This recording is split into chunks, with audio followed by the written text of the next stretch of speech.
low-educated individuals, please leave now. I could no longer hold back after hearing those words. I chose to enter the workforce right after high school, but Jason, my manager, who graduated from Oxford University, seems to hold that against me. Even at a welcome party, he relentlessly mocked me. Finally, he said, "People with low education, please leave my site." When I decided to leave as he wished, others began saying, "Yeah, I should go too, me as well," and one by one, everyone started preparing to leave, and indeed, everyone left the place. Jason, left behind, probably never imagined he would end up apologizing to me. My name is Ethan. I work as a programmer at an IT company. I turned my longtime hobby into my career, and I love my work. Programming is a deeply fascinating and rewarding field. When I'm engrossed in my work, I forget about eating and sleeping. That's how passionate I am about this job. Ever since I was young, I've been interested in electronics, disassembling things like alarm clocks and vacuum cleaners, and of course, I always reassembled them. But when I dismantled my father's cell phone, I really got into trouble. Though I fixed it, I was still barred from having snacks as punishment. I remember how challenging that was for me as a second grader. It was really tough. When I was in third grade, my teacher, Ms. Anderson, said, "Soon, you'll have a class on programming, so we'll give you a brief introduction to what programming is." That lesson completely captivated me, and I plunged deep into the world of programming. It felt like falling into a programming rabbit hole. Even though we only covered the basics in class, I went home and eagerly shared with my parents. Today, I learned about programming from my teacher. My father, also a programmer, said, "If you enjoy it that much, I can teach you more about programming." I hugged him and eagerly asked, "Really? Please do." I received my own computer and learned more about programming from my father, diving even deeper into this world. While my friends were obsessed with video games, I discovered I could create my own games for programming, and that's precisely what I started doing.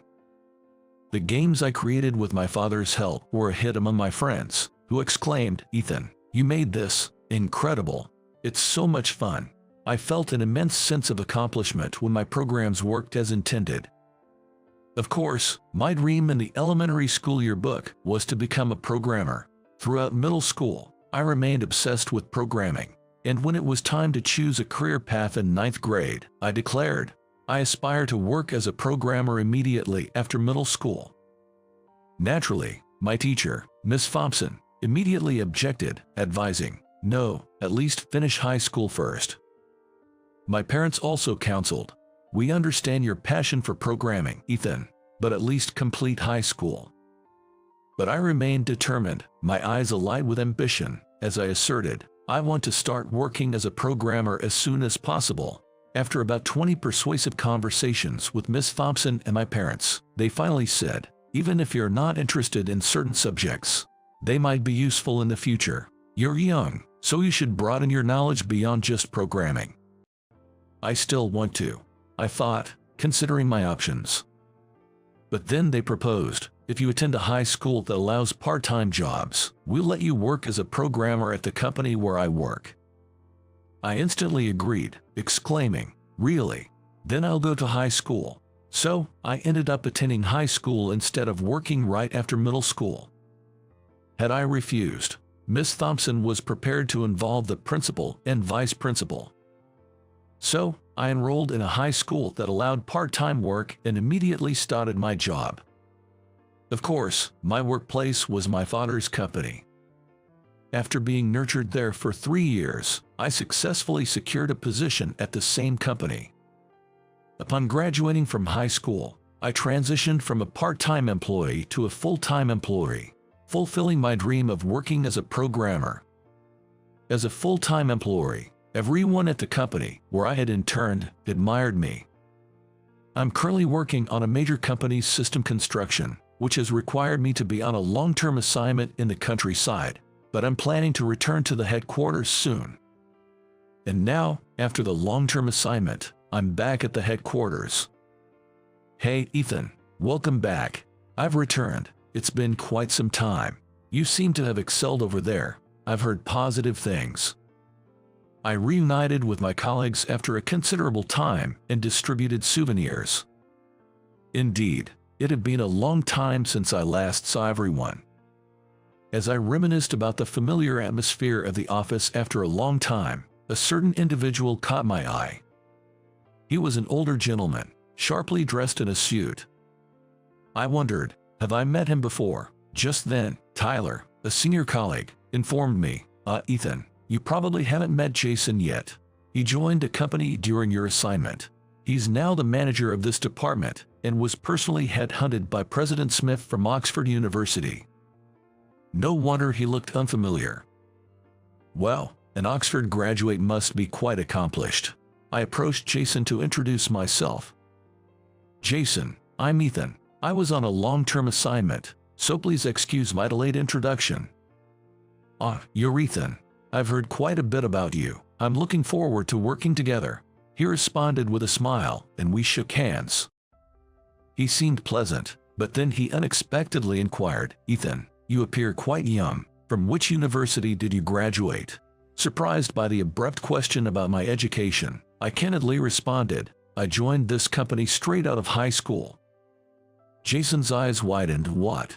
The company hires directly from high school? He exclaimed. I was puzzled, wondering if my high school graduation was really that astonishing. Perhaps for Jason, an Oxford alumnus, it was. Assuming it was a norm among graduates, I merely smiled and remarked, well, yes, I wanted to start working early. Jason then commented, I see. You must have had to start working early due to financial constraints. What a huge misconception. It wasn't for that reason, but clarifying such a significant misunderstanding seemed daunting, so I resigned to simply saying, anyway, I'm looking forward to collaborating with you, and returned to my desk. However, from that point on, Jason perceived me as merely a high school graduate. He assigned me menial tasks like photocopying documents, sorting trash, and managing mail, all tasks anyone could perform. He didn't involve me in any programming work. I advocated for the opportunity to engage in programming, as it was my expertise, but he dismissed it, laughing, no, you're just a high school graduate, right? I'm assigning tasks that fit your level. I was excluded from the projects I had been handling. According to Jason, it's unprofessional to have a high school graduate leading projects. I felt regret for the clients and colleagues to whom I couldn't properly transition the work. But Jason, as expected of a manager who was headhunted, was an exceptional programmer and operated at an incredibly fast pace. I thought, if only he were less competent, I might have had a chance to prove myself, but I kept these thoughts private. So, I found myself unable to challenge Jason and silently followed his commands. Some seniors tried to advocate for me to Jason, but I didn't want them to face repercussions on my behalf, so I requested they refrain. In the midst of this, Brandon, known for lifting spirits in the office, suggested, since Ethan has returned to the headquarters and we haven't yet celebrated Jason's arrival, let's have a welcome party. Consequently, a party was scheduled for the weekend. Apparently, my attendance was expected. Is that fine, Jason? If it's a welcome party for me, I'd be delighted to attend, he replied cheerfully. Jason seemed to appreciate social gatherings. Ethan, you're the guest of honor, so make sure to be there. Don't worry, I'll ensure your presence, Tyler reassured with a smile, and the day of the party arrived. This party has even been mentioned to President Smith, so let's enjoy ourselves, Dylan, the organizer, encouraged as I wrapped up my work. Then, just before the end of the day, an internal call came through to our department. It was from White Work, the company I had been responsible for before being reassigned by Jason. Switching to the call, is that you, Ethan? The employee from White Work inquired. Our computer screens have frozen, and pressing the enter button only spawns continuous pop-up windows. It seems like a bug. Your usual contact is Brandon, right? But he's currently preoccupied. Looking over, I saw Brandon on the phone. Many were out of the office today, and Jason had gone out, planning to head directly to the party venue. Everyone else is busy with other issues. If this isn't fixed, we can't progress with our work. At this hour, we'll have no choice but to work overtime. Overtime is the worst. We want to leave on time, I heard through the phone.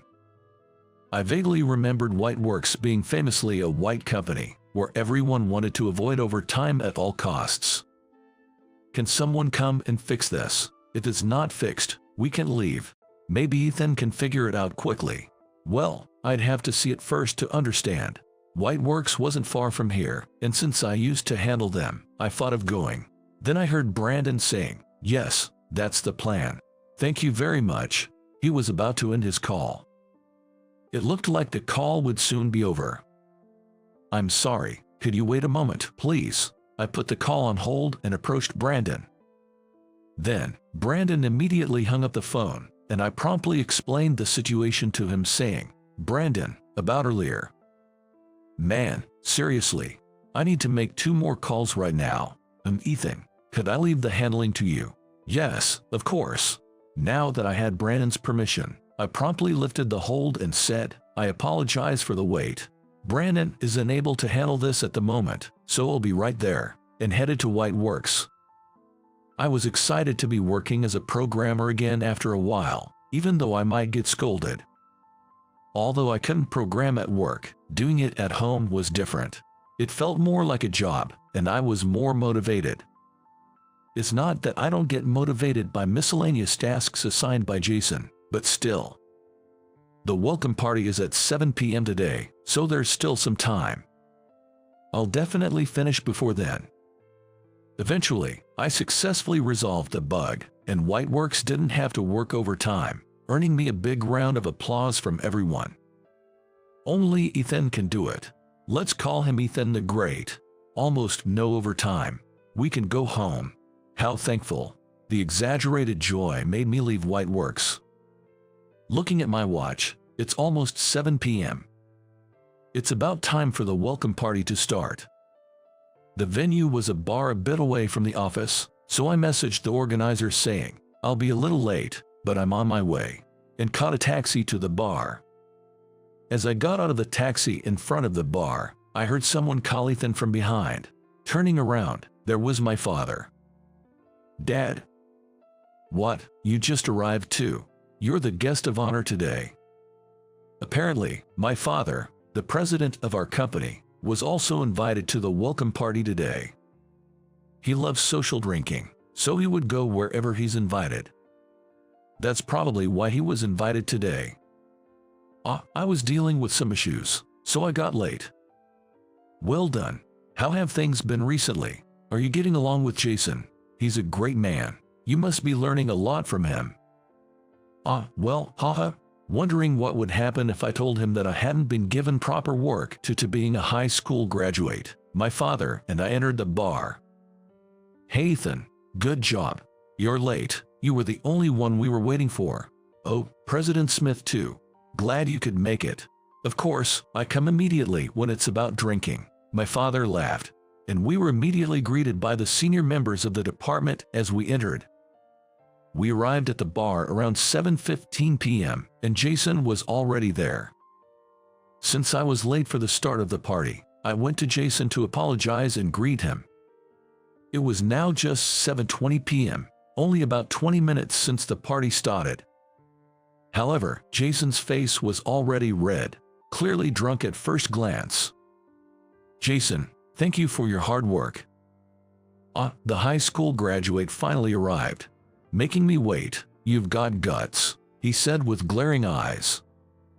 This was, whether he had been forced to drink too much or he was simply not good with alcohol.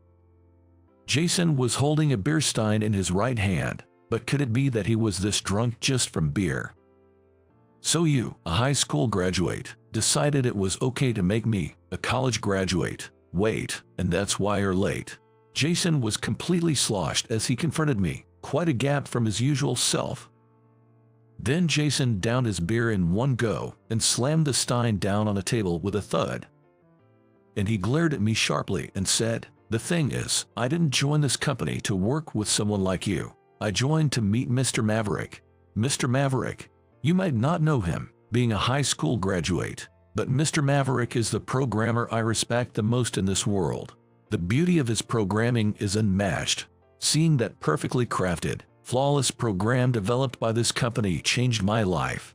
Anyone would be impressed by him after seeing it. Is that so? And then Jason started drinking beer again. The gap in his fervor was astonishing. But perhaps it was time for him to stop drinking beer. As I was thinking this, Jason slammed the beer stein down on the table again. Maybe the beer stein itself was reaching its limit. That would be serious if it broke. And yet, even after joining, I still have no idea who Mr. Maverick is. And there are people like you, a high school graduate, working here. People who couldn't even go to university in the US are practically inept. Hey, bring more beer. No, Jason, you've had enough. I tried to stop him, but that seemed to irritate him even more. What's with that attitude for a mere high school graduate? People with low education should get out of my sight. I couldn't take it anymore after those words. All right, I understand. I'll take my leave. I've never been ashamed of being a high school graduate. I don't know what he has against high school graduates, but continuing the conversation with Jason would only result in more insults. I decided I didn't want to be in the same space as him any longer and started preparing to leave, saying, "Excuse me, but I have to leave early." To the organizer Dylan. Then Brandon raised his voice, "Jason, that's enough. Ethan may be a high school graduate, but he is one of our most competent employees. I can't stay with someone who keeps insulting Ethan like that. I'm leaving too, Ethan, let's go." And Brandon started preparing to leave. "Right, I'm leaving too." "Me too," and one by one, our senior colleagues began preparing to leave. No, please stay and drink," I tried to persuade them. But they retorted, "How can we drink after hearing all that about our dear junior? Right, Ethan, let's go drink somewhere else." "Hey, that sounds great. I'm in too." "Hey, don't leave me here." I was pulled away by Brandon as our entire department really did leave the bar. The only ones left behind were Jason and my father, the president. The next day after that dreadful drinking party, when I arrived at work, the first thing Jason did was almost prostrate himself and apologize. "I'm very sorry for yesterday. I heard from President Smith. I was drunk and carried away by the alcohol. I apologize." "You heard everything, didn't you?" "Yes. I also heard that you are Mr. James's son and that you are Mr. Maverick. I heard my father told you everything." After we left the bar yesterday, my father, left alone with Jason, told him everything about me. That I am Mr. James's son, that I had been around the company since its inception, known by all employees. From upper elementary school, I was more knowledgeable about programming than anyone in the company, giving advice to employees even as a child. And that the Mr. Maverick, Jason so revered, was actually me. At first he didn't believe it, but he came around when I said there was no benefit to lying here. Yes, the programmer Mr. Maverick that Jason had been talking about was me. The origin of the name comes from my real name, Ethan.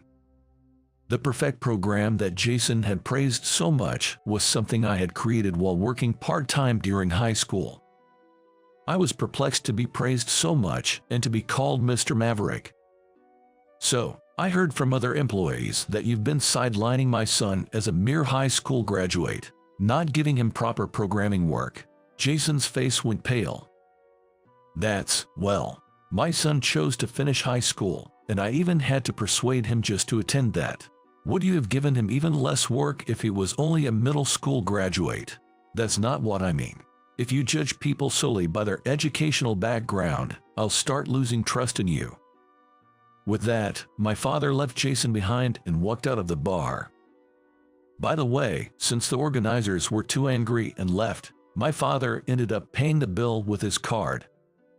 "Maybe I should bill Jason for ruining the party," my father said, clearly not amused. "It was really just the alcohol. I was drunk," Jason said weakly. but you always look down on Ethan for being a high school graduate. Brandon raised his voice in defense. Yeah, are you going to flip-flop now that you know his father is President Smith? Or are you trying to cozy up now that you know Ethan is Mr. Maverick? Yeah, we still haven't forgiven you, and the seniors got increasingly noisy. Jason mumbled, "That's not what I meant," looking flustered. As the situation became unmanageable, the phone rang loudly. When I answered the phone, I heard a voice pleading, "Please help me." I felt a strong sense of déjà vu, but the caller wasn't from Whiteworks from yesterday. It was a different client company. Hearing their story on the phone, I inadvertently exclaimed, "What?" causing everyone who had been making noise until just now to look over at me. The call was about a more significant malfunction that had occurred after a recent issue they thought had been fixed. The person in charge of it was Jason. "Can you absolutely fix it by tomorrow? We can't work like this." Could you please explain the details of the malfunction first?" They said they would send the details of the malfunction in an email, which promptly arrived for Jason. We all gathered around the computer to check the email and were shocked by the massive amount of content. "This amount of malfunction by tomorrow? That's impossible. This is an unreasonable request." While everyone was outraged, the content seemed manageable, not too difficult. "Maybe we can do this." I reassured Jason, "It's okay, we can handle this." In response, he shouted, "What are you talking about? Is this some kind of revenge on me? Don't be ridiculous." "Yes, it's a lot, but the content doesn't seem too hard," I replied. When I said that, Jason revisited the email. "Indeed, the content doesn't seem too different from the previous bug," he muttered after reviewing the email contents. "Right, we'll be okay. We can manage it today if we all work together," I told my seniors. "I really appreciate you all getting angry on my behalf, but let's prioritize our work now. Our important client is in trouble, and we shouldn't let them down any further." "You're a good guy, Ethan. Right, clients come first, not Jason. But we'll make sure to settle things later." Despite someone's threatening words, we decided to focus on the task at hand. "All right, let's all work hard together," I said, raising my right hand. Then, everyone joined in, cheering "Oh" in unison. "Everyone, I'm sorry to ask, but please help out. I will distribute the printed emails detailing the bugs. Can those who can start working on it right away please begin?" Yes. Almost everyone from our department, including myself, took on the task, and we managed to resolve all the malfunctions just as the date was about to change. "We're done." Everyone seemed exhausted, including myself. Jason, too, was sprawled across his desk. "We just managed to make the deadline. It's good that we finished. I thought it was impossible, but we did it. Of course, we could. Jason is competent, but so is everyone here, all excellent engineers and programmers." Brandon, who said that, also looked completely exhausted. Usually, is so energetic and the mood maker of our team. "Thank you, everyone. I'm sorry for causing all this trouble. It's too late now. We're expecting better from Jason in the future." As everyone was too exhausted to even get up, I was called by my name, "Ethan." It was Jason. Yes. In a rush, I lifted my head, but was told, "Stay as you are. That's fine." "Thanks to you, we were saved today. Thank you." No, I didn't do much. I'm sorry for not letting you work as a programmer before. Today, I experienced your excellence as a programmer firsthand. I truly realized you are Mr. Maverick." I'm genuinely sorry for treating you poorly just because you were a high school graduate. I'm planning to tell President Smith I'm ready for any punishment." "What?" "I've upset everyone, and I can't remain as section chief after this. Perhaps I wasn't suited for this position. If everyone and President Smith agree I should resign, I will step down and start again as a regular employee." Jason's face showed a resolved expression, as if he had come to terms with something. Given how far he's willing to go, he might truly resign as a section chief. That must be Jason's way of taking responsibility. I understand. I accept your apology, Jason. I said that. Today, programming education starts as early as elementary and middle school, and there are even programming schools. So, regardless of academic background, many talented individuals are entering the workforce. Please don't look down on such young people in the future. I swear I won't do that again, Jason promised. Your skills, Jason, are truly impressive. You fixed the bugs effortlessly, and your instructions to everyone were spot on. You even provided subtle support. I believe you're still suited for a leadership role like a section chief. When I said that, Jason looked like he didn't expect such words but finally said, thank you. A few days later, Jason really was demoted from section chief and became a regular employee like us. My father said maybe demotion wasn't necessary. But Jason stubbornly replied, I can't accept it. So, Brandon, the mood maker of our department, became the new section chief, and we continued to work hard. As Jason became my desk neighbor, we talked more and seemed to get along better than before. Then, I asked Jason something I had always wanted to know. Jason, what was Oxford University like? Are you interested? He asked. Yes, I've always been curious but never had the chance to ask. Jason responded to me saying, all right, let me tell you about it. He has become much more amiable. Then Jason shared various details about Oxford University. It's located in the heart of Oxford, famous university with many notable alumni. The campus is incredibly vast, almost like a town in itself. There's joint research with venture companies. Many students are entrepreneurs, and there's a diverse international community allowing for plenty of interaction. Amazing. I'd like to visit there someday. Your eyes are sparkling. Just imagining it seems fun. Why not join a campus store designed for tourists? That sounds fun, but actually, I've been thinking about going to college lately. When I said that, Jason exclaimed, what? Ethan, you're considering college? Well, after being called a high school graduate by you, I started to think about it. Ethan, are you being sarcastic? Jason glared at me, so I replied, no, not at all. Though secretly, there was a bit of sarcasm. Until recently, I had no interest in studying. I thought it'd be nice to just do what I love and live my life. I love this job and never regretted not going to college. I even wanted to start working right after middle school. I heard from President Smith, you were really considering working right after middle school. But observing you, Jason, someone with both work expertise and cultured intelligence, I've started to slightly regret not attending college. That's why I wanted to learn about Oxford University, where you studied. I guess college graduates are different after all. Then Jason thought for a moment and asked, Ethan, have you discussed this college idea with your parents?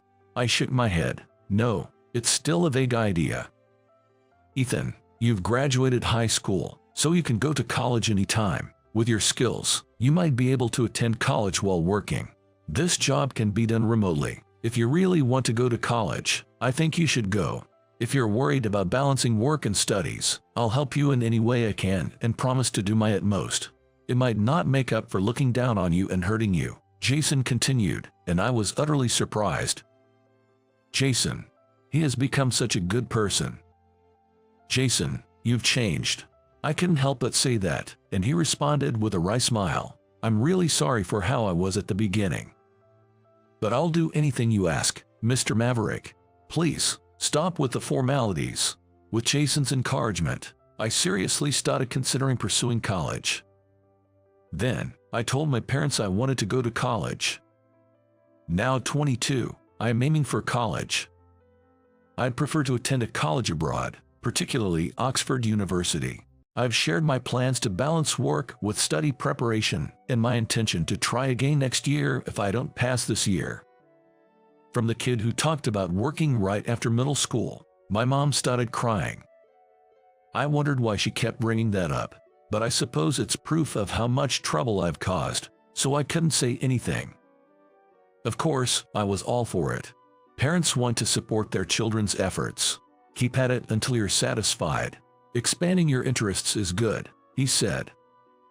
With my parents' blessing, I started preparing for the entrance exams while working. Of course, I aimed for Oxford University. Jason helped me with exam preparation, teaching me a lot. He also introduced me to some of his foreign friends from college days to help me learn more. Eventually, when my seniors in the department learned that I was aiming for Oxford University, they began supporting me significantly. They even told me, focus more on your exam preparation than work, and took over some of my tasks to help me out. With everyone's support, I passed the entrance exams and finally became a university student. Having passed, I am departing for England from United States tomorrow. Thinking it was my last chance, I came to say goodbye to my seniors. I had finished all my work handovers, and all that was left was to clean around my desk. Ethan, it's going to be lonely. I've known you since you were a little kid. It feels like losing a family member. It's really sad. That little elementary school kid who used to run around is now going off to college, they said one after another, making me feel really appreciated. Ethan, we all wrote messages for you. Please take this. Jason handed me a colored paper filled with words from my seniors, and it made me tear up. I'll take this to college. I hugged the paper tightly, and then my father appeared. Ethan, 4 years will fly by. We'll keep your seat open, so study hard and come back, said my father, the company president. That's right. If you have a summer break or something, make sure to come back. Let's talk about programming again. If I encounter something at work I can handle, I'll call you right away, so make sure to answer. Everyone chimed in with their words. Lastly, Jason said, it's truly amazing that you got into college, Ethan. It's all the result of your hard work. I'll keep your seat safe here. So do your best. I couldn't help but cry at that. Feeling blessed with such good colleagues, I left the company and departed United States the next day. As a university student, I enjoyed my campus life while studying every day. Today, as I was studying in my room, I heard a notification sound, ping. It was the sound of receiving an email. It was an email from my father about recent updates. It said that Jason was decided to be the section chief again. Wow, that's great, I exclaimed without thinking. Jason had really changed since then, becoming more polite and considerate to everyone. It seems like there's no trace of his old self now. I remembered my father mentioning in secret that he wanted to offer Jason the vice president position. I hurriedly sent a message to Jason. I heard you're becoming the section chief again. Congratulations. Despite the time difference, I immediately got a reply from Jason. Thank you, I'll be visiting England, so let's meet up then. Of course, let's definitely meet, I replied. The encounters and events with Jason were shocking, but they undoubtedly changed my life. After all, I am now a university student. It's something the old me could never have imagined. I believe it's because Jason himself changed that we are what we are today. If we had remained at odds, neither of us would be where we are now. Life is unpredictable. I realized that people can change in any direction depending on their thoughts and efforts. I want to continue cherishing the connections with people who have touched my life and live on with gratitude.